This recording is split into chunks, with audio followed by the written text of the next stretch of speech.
Hey everyone, and welcome back to another video here on Towaiko. And if this is your first time here, well, welcome to the channel. We're back in the fish room again, and we've got a couple of updates. So the puffer's doing good. It's over here in the corner right now. It loves its cave. It spends the majority of its day in the cave.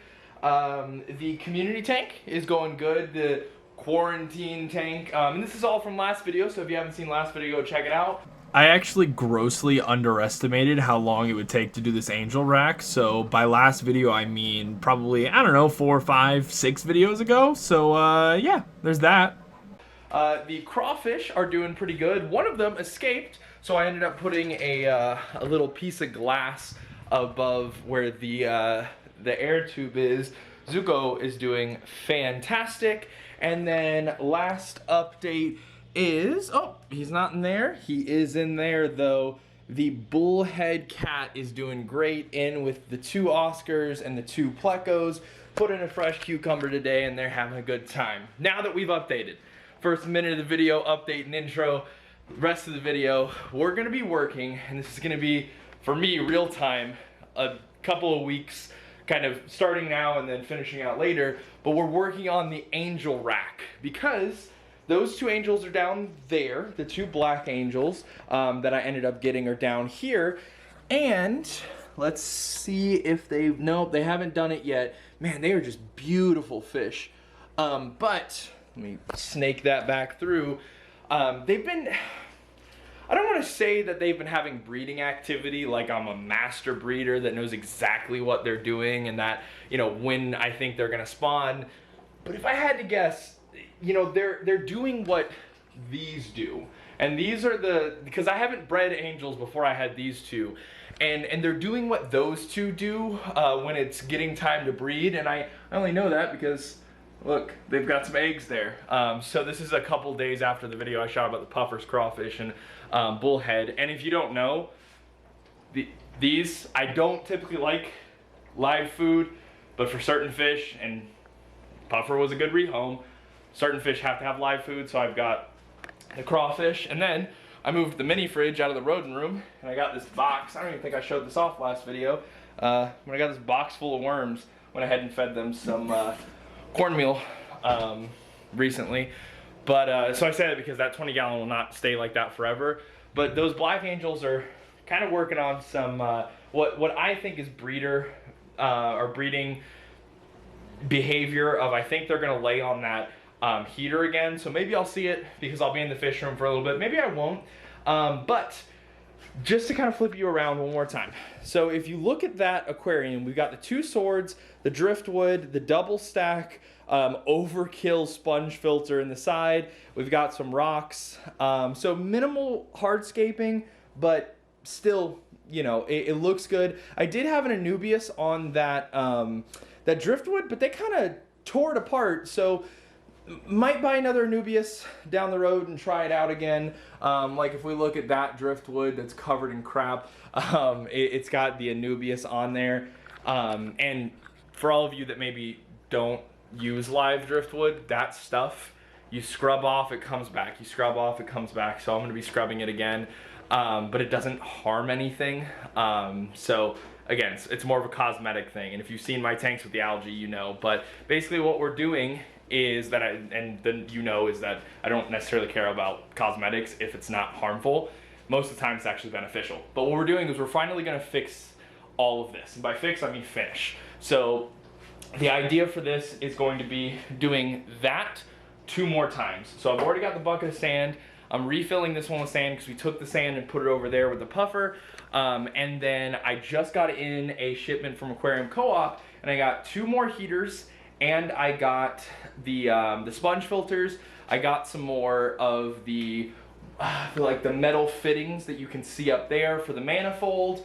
And that's about it. Everything else was just kind of like I got the Zis dials, another, what are they called? Another airstone, just small stuff like that. So today what I'm gonna work on doing is just rescaping these 2 aquariums with just sand, sponge filter, heater, get the lines drawn, get them all kind of put together, and then have these going, because the middle tank is going to be these 2 angels the swords and that piece of driftwood are all going to go in there. The top tank is going to be this angel, that angel, and those two swords, which if you haven't been watching the last couple of videos, those two angels, I did a massive water change on this 55. Those two angels spawned right on this side, so they are a spawning pair now, which is perfect. So that means the entire angel side over here is going to be situated. But I'm going to go ahead and fill these up with some sand, fill them up with the some water, put the heaters in, run the line, and kind of just get this going. But then, like I said, it's going to be a couple of weeks, just because I want to do it smart. And I'll get some more driftwood, I'll get some more swords, I'll get some more Nubius, get some more rocks, and just hardscape this, get the greenhouse paneling, cut out some custom lids for the aquariums, and yeah, and then of course the lights and everything. So we'll get it going. But I'm gonna go ahead and I'm gonna put some sand in there, heaters, and we'll bring you back and give you all updates. Okay, so slight update. So we've got all of the sand in, we've got it filled with water, we've got brand new sponges in there, and we've got the thermometer in there. I'm probably not going to run the thermometers much. I do want to run them overnight just to make sure everything is good to go. And as you can see, they're on the back glass. Now, it is going to be a little bit easier once we actually have some lights.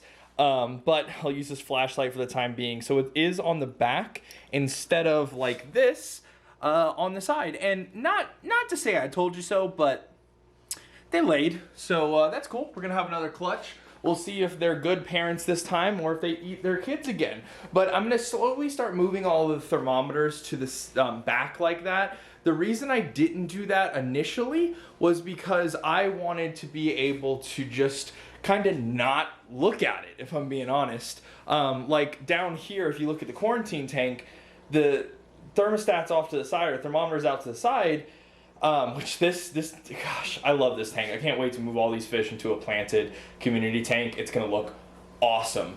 But I kind of just wanted it off to the side so I didn't see it, but then it's like you step to the side and you're like, okay, it is currently in there. It is 77, but even then it's like I gotta get up close. I would like to be able to be on this side and be like, oh, it's 78 in Max and Maxine's tank. It's 78 in the Puffer's tank. Perfect, right? And just look. And I do have these as kind of a backup as well. So I don't even know if I have one on one of the tanks. I mean, I do technically on this one, but it's out of the water level because I had to lower, of course, their water level. And I've been moving these down. I actually don't know why a couple of these are still not down. I'll have to do that. But these are kind of just like a backup as just a cheap little thing that I can smack on the outside because most of my tanks like this one are running on Eheim. The majority of my tanks are running off of Eheim. But like I said, it's going to be a little bit of a project, so video's not over, but for me right now it is. I'm going to run those for a little bit. Oh, other thing, I got them wired up. I'm not just using like a rechargeable air pump, and this dude too. I got wired up to the main manifold, and we're still going good. I don't see myself needing to get another linear piston air pump relatively soon, but again, like I said, the ultimate goal is to have another one for redundancy. But I'm gonna go ahead and turn the lights off in here for these fish because it's a little bit past when the lights should have turned off, but I wanted to keep them on so I could see a little bit better. And yeah, we'll keep it going. I'll bring you all back when we've got the stuff to get this moving a little bit more. I'm excited though. What was merely an instant for you has been months for me. I don't want to show off any of the tanks yet because like any of the other tanks, because I don't know at what point what videos are going out because some things are all around. Hey, look, it's Zuko. But we're working on the angel tanks again. We've made a couple of strides on a couple of things. So when I say that, obviously, you know, the 29 racks that we are working on, I believe the last clip I was like, hey, we're going to get the lids and then we're gonna move the angels over. And then I think they had laid eggs at that point, but I wasn't really like gung-ho about them. I was like, the eggs probably won't keep. Well, they did. They did in a big way because as you can see, and let me just kick this around, of course, you know, the algae's clean until I decide that I need to record. They're like the size of my thumb now. There's a couple of really beautiful ones, but there's about 15, I'd say, 10, 15 that have made it to this size. They love hiding back in like the sword and the Anubias and all kinds of stuff like that. But I gotta keep it pointed up because you guys can't see anything yet. With the 29s, we got the greenhouse paneling, which is the lids. So we got the lids, but we also just got a shipment in, and we got a shipment for a new heater because I did have to move one of the heaters from the 29 into the 20 up there that was in a video that you've probably already seen. So this one still had a heater, that one did not. It still has the sponge filters, that one has the sponge filter. I just have to put seated sponge filters in one of those rings. But as we can see down here, they got some fry to free swimming. We got back from vacation and all of a sudden it was like, oh, hey, they got eggs again. That's fine.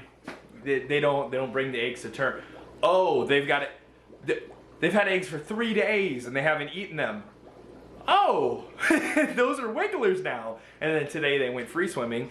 And then there were more eggs in this aquarium, which you may not be able to see it. And I'm sure that the stock tank sounds lovely right now. But there's the koi that I love, and there's the one that's a more striped angel. So we've got, of course, the heater and the sponge filter going on in there. And then we've got some actually pretty cool pieces of wood. So that's what I wanted to bring you all back for today. We got swords, Anubias, and wood in. So I went ahead and I put the Anubias on this one. And it's going to sit like this in the aquarium. I think it's actually going to be the one up here. But it's going to be like that. And I'm loving it. So I've got the Anubias super glued onto that. And then we have this other piece of wood.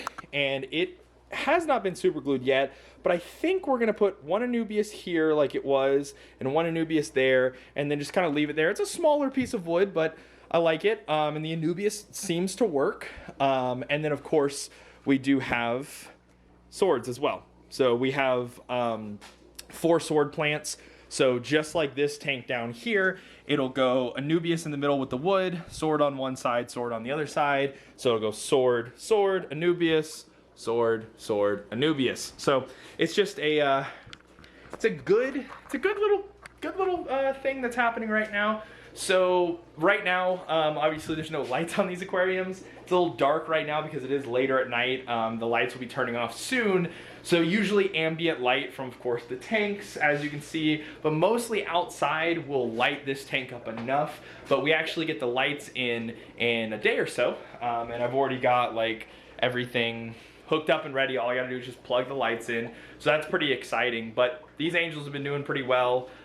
You know, everything's got floating plants in it also, so that way the fry have something to eat off of whatever is living in the floating plants. So we'll get that situated. I'm debating on whether or not I want to move, if I don't show off any other tanks, these 2 parents into this 29. I think I'll make my decision like within the day or so. Probably actually won't move in until we get the lights. So by the time we get the lights, then I'll make the decision. Let me count. 1, 2, 3, 4, 5, 6, 7, 8, 9, 10. I just see 10 right now, not including any of the ones that are hiding in the swords or the Anubia. So it's like, of course I'm showing you down the entire time. So there's a pretty decent amount of angel babies in there for a first time raise, basically. But I'm gonna stop blabbering on because we're already 5 minutes in. Who knows how long this video is gonna be. And yeah, so we'll get the lights. I'm gonna super glue the Anubias down, get the swords planted, and we should be good to go, theoretically. Next little clip should be it because we're gonna put the lights on, cut out the lid for that one, and be done with it. And after what I feel like is forever and a day, the Angel Tower's done. So kind of cool. This tank is just the babies now, so you can kind of see them right there, or you could, and then they just decided to go away. But there's a couple, like there's one right there. There's plenty of them all over. There they are up in the sword right there. There's about 13 in there, I do believe. And as you can see from just looking across the way, we took the parents out. So the parents are now in their own aquarium by themselves again in the Angel Tower. And I think the Angel Tower is looking fantastic. Just to zoom in, that rock right there is just to hold the log in place because that end was still kind of coming up a little bit. But we'll start up top because you guys are used to these angels. So these are the angels that parented those babies. So they're now in their own tank, and sure enough, they are already breeding and going back to breeding behavior. So that egg clutch will probably hatch out in a day or so. I think it's like a day old at this point. And they've been cleaning off the fungal eggs very nicely. So, oh, actually, I thought they looked like they were broken. Because they are broken. If Mom will move out of the way, we've got wigglers right there. Huh. Just on the Anubias. And again, I do not claim to be, oh, not kicking over buckets. I do not claim to be a master breeder in any capacity. I don't even claim to be a good breeder yet because I've only, you know, raised up, well, we've got the convicts, we've got the bristles that are doing really well, the bristlenose babies. We've got the angels, we've got some more angels. I don't claim to be a fantastic breeder, but if you're trying to breed angelfish and you're having issues with them spawning, if you want them to raise it themselves, just let them keep going. They'll screw up a bunch. These screwed up a bunch, but I'll show you something cool in a little bit. But Anubias and swords are really good because you see they'll put the eggs on like a vertical surface like the swords or the heater, but then they'll move the babies over to something like the Anubias, or sometimes like these two, moving on to the next pair. These were the ones that were originally in the bristlenose tank. They'll go ahead and they'll actually breed on that like 45-degree angle Anubias, which is still a vertical surface technically. That's why you'll see a lot of breeder slates at like a 45 up against the glass. And then third, but definitely not last, is this tank. This is the Black Angels that throw Blue Pinoy genetics, and they've been in here for a while. They actually tore their Anubias off, so these ones maybe don't like Anubias so much, but I don't remember what we showed in the last clip because it's been weeks, but I don't feel like these were shown yet. But we've got free swimming babies, and actually quite a few of them, as you can see. So we've got a whole clutch, like a whole group right here. We've got some up here, and yeah, they're staying around the parents quite well. But yeah, I like it, and I know some people, depending on when you see this, are gonna be like, oh my gosh, your tank is so disgusting. You've got all that stuff on the ground. What that is mulm, and what I've learned is that has been a success point for me. Because up there, when there wasn't a lot of mulm, the fish, even if I fed a lot, now granted, this is a 55 and these are 29, so it's a lot less room for them to swim around to try and find food. That's why I wanted them in smaller tanks. But the fish aren't eating the mulm. Those swords that have exploded, those swords are eating the mulm because I have not root tabbed that aquarium at all. So those swords are eating the mulm. Though the mulm is feeding smaller like microorganisms, and then those microorganisms are feeding larger organisms. So even if they're not eating just the brine shrimp that I'm putting in there or just the whatever that I'm putting in there, they also constantly have things growing up in that tank like Cyclops, like Daphnia, like I can't remember what the other one was, but we had a huge amount of it in the puffer tank at one point. But there's organisms that are growing in there, so it's pretty awesome. But if you did enjoy and you want to see a full fish room tour coming up very, very soon in a couple of weeks, of not only just in here but also all the fish in the house, then stay tuned. There is one thing that I do want to tease, because we've got this line right here that's doubled up, and we've got some 10 gallons over there. I'm not going to spoil it quite yet, but stay tuned for next week's episode because it's going to be a pretty awesome one. But until next time, I hope you did enjoy. We'll go ahead and check out what I did recently with the turtles and their lights off, but don't pay attention to that. But make sure you like this video, subscribe to the channel, and I will see you in the next video.